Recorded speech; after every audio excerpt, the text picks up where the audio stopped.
Hello, this is Christy with the Laugh or Cry podcast, and we're going to talk a lot about music and movies and TV and pop culture. I'm so excited because last night was a brand new preview or premiere release, whatever you want to call it, of the new Beavis and Butthead. And if you are like me, a child that grew up in the late 80s, early 90s, you remember Beavis and Butthead. Gosh, they were, other than The Simpsons, they were like the original adult cartoon. And then because of that, I don't think if we didn't have them, we probably wouldn't have South Park, which South Park also premiered the new season, which I love because, okay, so South Park, they made fun of Kanye West and TikToks and Hollywood in general, all in one episode, and it was hilarious. Uh, Cupid Me turned into. I always thought when Kanye changed his name, he changed it to Ye, but they were saying Ye. I don't know. So it was instead of Cupid Me, it was Cupid Ye, and totally making fun of how completely racist Kanye West seems to be toward Jewish people. Uh, but pretty spot on accurate, which I thought, again, hilarious. Beavis and Butthead, they were pioneers. I'm telling you, Mike Judge, genius. We have office space because of him. Beavis and Butthead, uh, King of the Hill, so many things because of him. Idiocracy, genius, man, way before his time. Now, and it was just like the old episodes where it would have like two different sketches, if you will, of Beavis and Butthead, but in between, it would have them doing commentary on people's videos or music videos. Hilarious. So they were doing it way before Tosh.0 or Ridiculousness or all these shows that are trying to do that stuff now. It was hilarious. And they were doing this over 30 years ago. So they did one where they're totally making fun of this girl who's doing her, reveal of if she gets into Harvard or not. Hilarious. And then totally ripped on a country music video. I don't even know the guy's name, Dodds or something like that, Cole Dodds. Uh, totally totally made fun of it. And the video's kind of good, but it's even better when you see Beavis and Butthead rip it to shreds. Highly recommend it. Okay, we've got, and I said this on a post, so we've got Beavis and Butthead's all new. We've got Crash Test Dummies. They are on tour now. I'm telling you, if MTV started playing music videos again, I would swear that we've honestly gone back in time, and that would be hilarious and make me so happy. But to start things off, this month, February, is Spunky Old Broads Month. I identify with that. When I was younger, sorry, my dog's got an itch. When I was younger, I thought it would just be awful if I got old and I was a spinster and never got married. Oh my God. Now, I can't, I feel bad for married people, especially Ben Affleck and J-Lo, which I'll talk about in a minute. But old broads were spunky, smart, independent. I'm like, I'm all for it. Don't need a man for all that.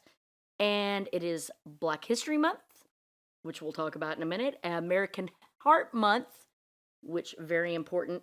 National Grapefruit Month. National Bird Feeding Month. Creative Romance Month. Okay. So, onward.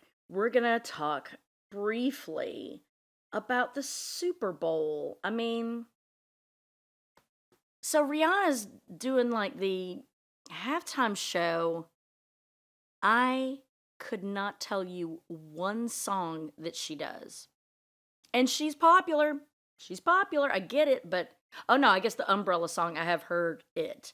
But I'm like, can she pull off an entire halftime show? Because usually when these pop artists do, they have to bring other artists in. It's like they can't do it by themselves. But crap, even some of the rock people. But we've had, Katy Perry, Beyonce, of course, U2, Lady Gaga, Michael Jackson, Dre, Snoop Dogg, Eminem, Mary J. Blige, that all did it last year. I gotta tell you, I was impressed. That was way better than I anticipated it being. So, mad props to it. But no one can touch Prince's halftime show. That is not even arguably, it is the greatest halftime show of all times. If you've never seen it, where have you been? But go online, look it up, and there's even like a little mini documentary where the producers are talking about, oh, it was the first time it's ever rained in the Super Bowl, and these buckets of water are raining down. He totally stepped up, and it was the greatest. I think the rain even made it better. Amazing. So, Rihanna, you know, good luck. We'll see. I'm only watching for the commercials, if I'm being honest. I don't know her. I don't know the chick that's doing the anthem.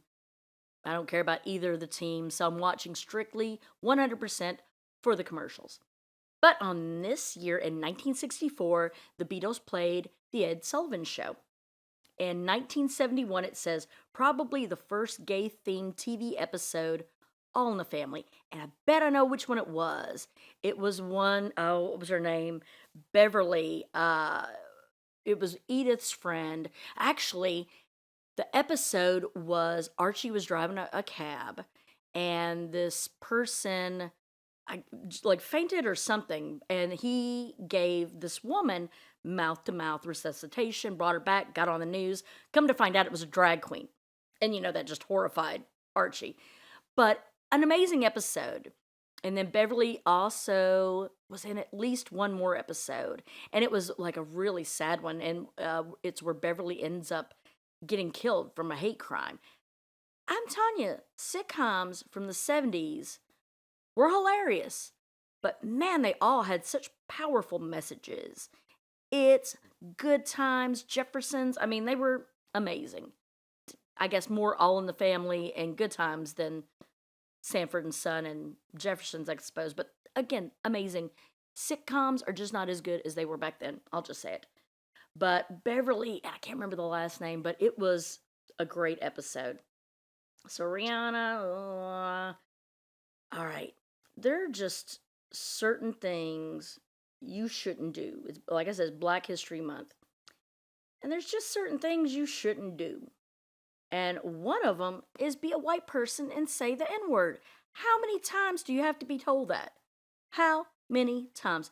I don't like the word anyway. I don't like it when anyone says it. I mean, it is hilarious when Red Fox says it, but that's totally different. But, so this happened the other day, I guess. It was at a Dallas game, hockey game, Dallas Stars. So this dude, I'm already biased about it because it's a dude in a Dallas jersey with a mullet. A mullet. Why are mullets making a comeback? They are absolutely hideous. So evidently there's this dude in a black polo. And he, had made the guys get up. They're like, hey, you're sitting in our seats. So little mullet guys already ticked off about this. Somehow they got into like a little bit of a beef. And what did he say? So this is the guy's perspective. Long story short, mullet got in my face after running his mouth because he had to move out of my seats. Then other fans stepped in. Guy in black ended up rocking this kid. Then he got tossed. Funny part is his girlfriend in the Stars jersey works, at the AA Center. Ooh, so, well, we better say she used to work in the AA Center because she gets into this fight too. It's a great little video on TMZ. So evidently he gets mouthy. He says, he's getting in the dude's face and he's like, all right then, stay the fuck up there, dumbass N-word. So dude in black, polo, boom, decks him, knocks him into the row in front of him. He bounces back up and they get it. Dude in the mullet can't eat. I mean, they've got him pinned down by his neck. He is not getting any headway in this fight. Very one-sided fight, in my opinion, till his girlfriend jumps in and she gets a few smacks in. So they end up bouncing mullet. But mullet's the whole time like, he threw the first punch. You saw it. He threw the first punch. Bitch, you can't, I love when people are like, First Amendment. I can say what I want. You can. You can say what you want. And then some big dude in a black polo can clock your ass. Just saying. And I just can't take anybody seriously that has a mullet. You've got that. And a mullet that says the N-word. That Morgan Wallen. The fuck? First time I saw him was on Saturday Night Live, and I was like, what is this shit? And that's before that video came out of him yelling, N-word, N-word, N-word. You know, and again, it's irritating when white people try to be black, which I guess sounded like what Morgan Wallen was doing. Definitely what Mr. Redneck Dude was doing. And I'm like, yeah, you got your ass stomped. Lit that if you take anything away from this, know that that's never a good thing. I'm going to play some of the audio. All right, let me see if it'll do it again. How about you step down here? Step down here, I'll box your ass. Stay the fuck up there, dumbass N-word. Boom! Oh, man. That little white guy dropped. I mean, he looked so skinny. Pick your battles, man. If dude is 3 times your size, you might want to shut the fuck up. I know you look like you've been to prison, but this might not be your day, sir. This might not be your day. All right, my dog is giving me kisses. And oh, I know there was more stuff. Oh, yeah, and weddings. Oh, it's Valentine's Day. What are you doing, dog? All right. I see you. Oh, my God. I'm being mauled by a Yorkie. All right. He just wants to get into the show. All right. So, evidently, Ben Affleck, there's memes going around about him not looking very happy to be at the Grammys. He looked like he would have rather been getting a root canal than being at that Grammys. But Jennifer, evidently she had her phone, looking at her phone while she's at the Grammys. Why is everyone so obsessed with their phones that they've got to have it? You're at the Grammys. Your shit should be on silent to begin with. And you're looking at it constantly enough that she says to him, look at this. There's a meme already going around about you. And he's like, oh, not again. So evidently that happened at a press junket they did for Superman. But hilarious because he just looks so angry, like resting bitch face, which maybe that is his resting bitch face. Because I've seen a picture of him out on a smoke break and he has that same just like the world has beat him down. Dude, if I was as rich as you and you've got like a hot chick, I'd be a little happier, I would think. But evidently Ben, not a happy fella. But even the chick that was the seat filler. So she sat in The Rock, Dwayne Johnson's seat when he got up at the Grammys. And said, they were all lovey-dovey. They were holding hands and being all cooey and they looked cute. But definitely she didn't say a word to him. I guess the seat filler didn't say a word to him because he just did not look happy to be there at all. So I guess money doesn't lead to happiness. But I tell you, it would for me. Money would make me super mega happy. I don't know what these people are griping about. Burt Bacharach died. Even more people dying. And then Britney Spears, leave her alone. Leave her alone. Like there was a video that was posted a couple of weeks ago of her in a restaurant in Woodland Hills. And you may not know where that is, but it is like a suburb of LA. You got to go out of your way to get to it. It's not in the heart of LA. So she's thinking, all right, I'm out of town. I can go to a restaurant and eat my dinner in peace. But people are still getting their phones out and videoing her. And I'm like, she's not a fucking lion in the zoo, I mean, she's not this. I get everyone gets excited. But I'd rather take pictures of drunk people because it's funny. Celebrities, let them be. Let them sit down and have their breadsticks in peace. Let her eat her salad without everyone gawking at her. I don't blame her for being a little nuts. You'd be nuts if you couldn't go to Starbucks without dozens of paparazzi around you. I can't even imagine that. That shit would not fly here in Nashville. They tried to have a TMZ office here for a while. I don't think that lasted very long. Because we leave our celebrities alone here. It's like, oh, there you are. Hey, how you doing? We'll say hi. We'll be polite. Maybe even talk about the weather. But we leave them the fuck alone for the most part. But these people, man, they just can't let it go. Just let people be. Let them live their own lives. You don't own them. They don't owe you anything except to make great art and appreciate that art. Buy a ticket. I mean, if they're dicks, that's one thing, but otherwise, just let them be. Let them, like, have a life. But again, that's just my opinion. Nobody asked me. They were going to do an intervention with her, the husband, and I guess her therapist and doctor. They'd rented this house in LA, and they were going to bring her there and, like, oh, surprise, we're doing an intervention. But I guess she found out about it and nixed the idea. But she did meet with a doctor yesterday, and it seemed to go well. People have problems. People have anxiety, depression. People are bipolar. That's not just a star-related thing. But I'm sure all that negative attention definitely exacerbates it. So leave a body alone. Let them have their mozzarella sticks in peace. Just let them be. Let it be. And it is American Heart Month. I, almost 10 years ago, had a heart attack. And I know I don't look 70, right? So I just thought it was heartburn. I was getting ready to go on stage at the local comedy club here.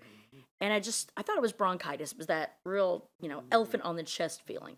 But I thought, oh, it's just my allergies. Maybe it's bronchitis. I'm not going to pay it any attention. I drank a beer. Was fine. Got up on stage. I think the beer saved my life. So the next day, I'm feeling just, funky, funky, funky. And then Friday comes. I'm like, if Friday I'm feeling this way, I'm going to go to the doctor. But Friday, it was fine. Saturday, comes back again. I mean, I can't lay down, sit down. I can't get comfortable. No position is making me comfortable. So finally, Sunday, we're having CMA Fest downtown. And I'm walking to go downtown. And I thought, okay, I'm going to pop in this EMT tent. And if it's bad, I'll go to the ER afterwards. Thinking, it's not a big deal. Oh, they would not let me get out of that tent. They threw me in an ambulance. They did the EKG in there, and I was fine. They gave me nitroglycerin. The pain went away. It wasn't even pain. It was discomfort. Like, I had no jaw pain, arm pain, back pain, no chest pain. It was heartburn, like bad heartburn, and I felt really loopy, which I guess is the lack of blood going to my vital organs. So even in the ER, EKG's looking good. They're like, we're going to do some blood labs, and when they come back, more than likely we're going to let you go. So I'm thinking, what am I going to get for dinner? I'm so hungry. Steak, maybe potato and a beer. Oh, doctor's face. He's like, yeah, your enzymes are elevated. And I'm like, what does that mean? He goes, you've had a heart event. I go, heart event? I go, like a heart attack? And he's like, yeah, it's a small one. I go, well, that's like saying you're kind of pregnant, So they're like, well, we're going to do like an ultrasound tomorrow and blah, blah, blah. And I go, okay, when do I need to come back? And they're like, oh, you're not leaving. I'm like, oh, that's bad.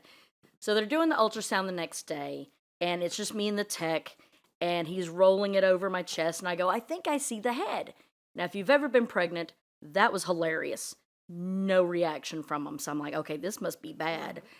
So they do an arteriogram, which is where they go in your leg. My crotch, last time I checked, was not my leg. And do this dye, and they come back. This little guy who's like an Indian Doogie Howser walks in, and he's like, you've got these blockages and this blockage, these percentages and that percent. And the whole time it's like, wah, wah, wah, like Snoopy, the Peanuts teacher, wah, wah, wah. I can't understand a word he's saying. I'm thinking, oh, you've got the wrong chart. I'm not registering even the percentages he's saying. I'm like, that can't be right. That can't be me. He's like, oh, yeah, it's you. We're going to have to do this triple bypass, blah, blah, blah, blah. And I'm like, still like in disbelief, like not registering. I go, okay, well, when do I need to come back for that? Oh, you're not leaving. So the next day, they do surgery, and if I had a nickel for every time one of the nurses or doctors said that I almost died, I'd have a shit ton of nickels. Now, sorry, my dogs are roughhousing. Now, my great grandfather, which sounds like a lot older, but he's the one that raised me, he had 6 bypasses at one time at Vanderbilt, which was a record at the time. I think Johnny Cash had 5 at one time. So it runs in the family. It's like a great heredity, awesome thing. So he has heart attacks at like 65, surgery, finally dies at 79 of congestive heart failure. Basically, it's where all these fluids are building up, and yet, for lack of a better word, you drowned, sort of, in your own fluids. His sons, 2 sons, both die of heart attacks. The younger son dies at like 44 of a heart attack. The older one dies at 64. Of course, neither of them were like, I'm not going to go to the doctor, everything's fine. Blah, blah, blah, blah. Now, the older son, which would be my great uncle who died at 64, both of his sons, my second cousins, died last year within like the last 8-9 months. The other one, the first one was like in his 50s. The other one was 62, literally about to be 63. He died the day before his birthday. Both heart attacks. Evidently, I guess the older cousin had maybe gone to the hospital, but refused anything because he didn't want to be on pills the rest of his life.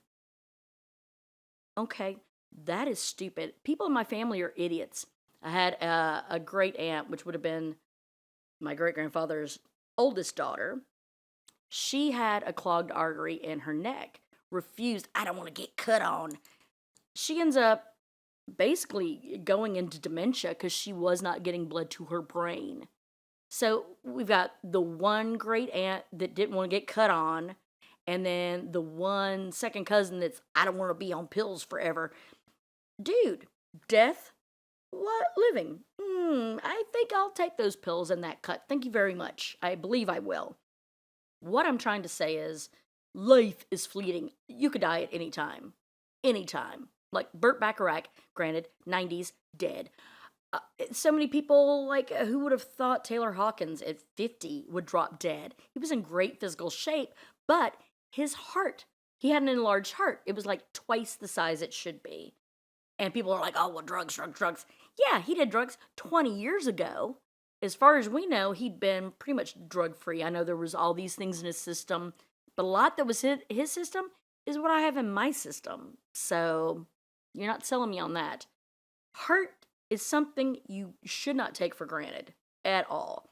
If you have, like, the typical symptoms are jaw pain, arm pain, back pain. I didn't have any of those. I had the chest, just the pressure, like really, really bad heartburn. The best way I could describe it is I didn't feel right. If you ever don't feel right, get your ass to the ER. Even if it's a false alarm, I'd rather have that hospital bill that I'm not going to pay than wake up dead the next day, if you know that old saying. So whatever you do, see somebody about it. If it's your brain, see somebody about it. Talk to someone. Don't be a Britney that's not getting, at least I hope she's getting help. Don't be a Madonna who is in denial that she's had way too much plastic surgery. Yeah, this isn't an ageism thing, Madonna. We've got eyes in our face. We can see you have fucked your face up. You have done a Kenny Rogers. Now, everyone, be a Dolly Parton or a Cher. We know they've had work, but they still look relatively human. Madonna and Kenny, don't be those people where it looks like their face will burst if a pin touches it. So I hope you love my PSA. Happy Black History Month. Happy American Heart Health Month. Happy Spunky Old Broads Month. If you've enjoyed this podcast, please sign up, subscribe, come back and see me again. Click on my Patreon. Go check that out. I have extra stuff on there that you won't find anywhere else. And support, even if it's nothing, just to keep this podcast going and my other projects. I really, really appreciate it. So thank you so much for watching and listening, and come back and see me again.